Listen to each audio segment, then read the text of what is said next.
4 दिन की जिंदगी हंसी खुशी में काट ले, मत किसी का दिल दुखा, दर्द सबके बांट ले।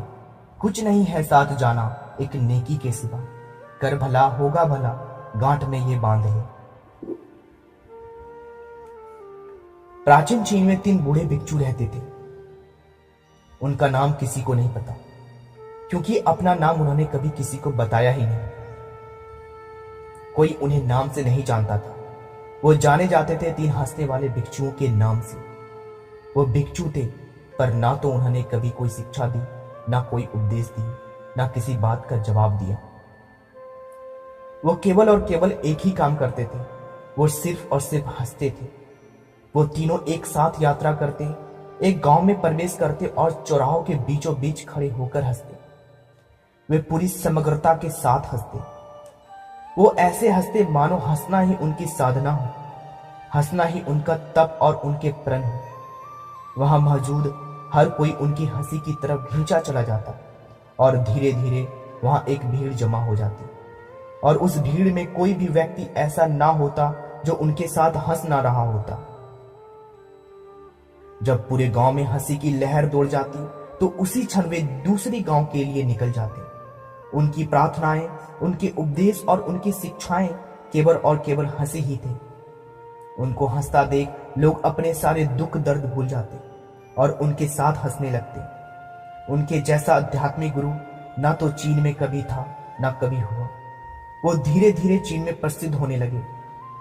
उन्हें बहुत सम्मान और प्यार मिलने लगा। वो कभी कुछ न बोलते, पर ऐसा लगता मानो उनकी हंसी बहुत कुछ कह रही हो। ऐसा लगता मानो उनकी हंसी में ईश्वरीय संदेश छुपा हो।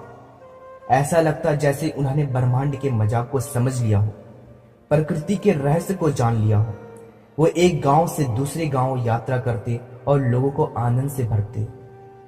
जब वो एक गांव में ठहरे हुए थे तो एक रात एक भिक्षु की मृत्यु हो गई। पूरे गांव को ये उम्मीद थी कि वो 2 भिक्षु आज जरूर रोएंगे।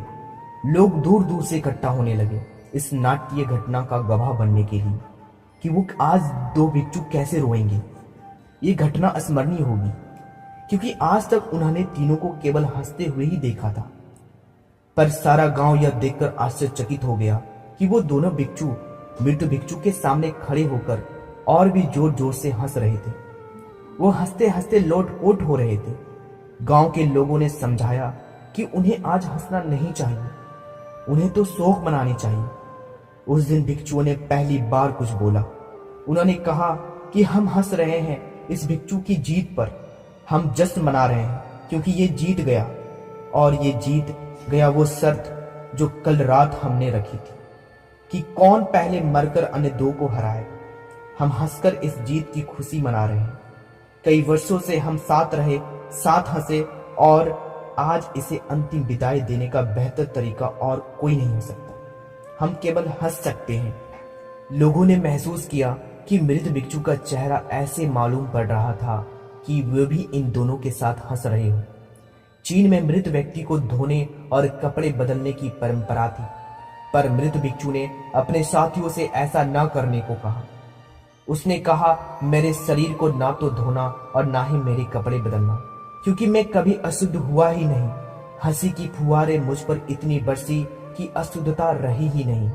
दुनिया की किसी भी गंदगी को मैंने अपने हंसी के जरिए अपने आसपास तक फटकने नहीं दिया।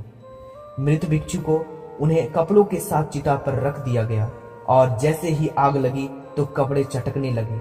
मृत भिक्षु ने अपने कपड़ों में पटाखे छिपाए थे जो आग लगते ही फटने लगे, और सारा आसमान कई रंगों की आतिशबाजियों से चमकने लगा। सब आश्चर्यचकित थे।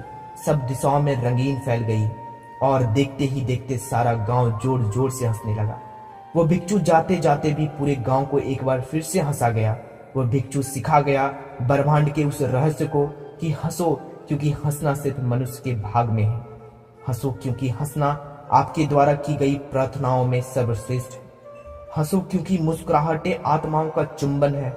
हंसो क्योंकि हंसी के हथियार के सामने कोई खड़ा नहीं रह सकता।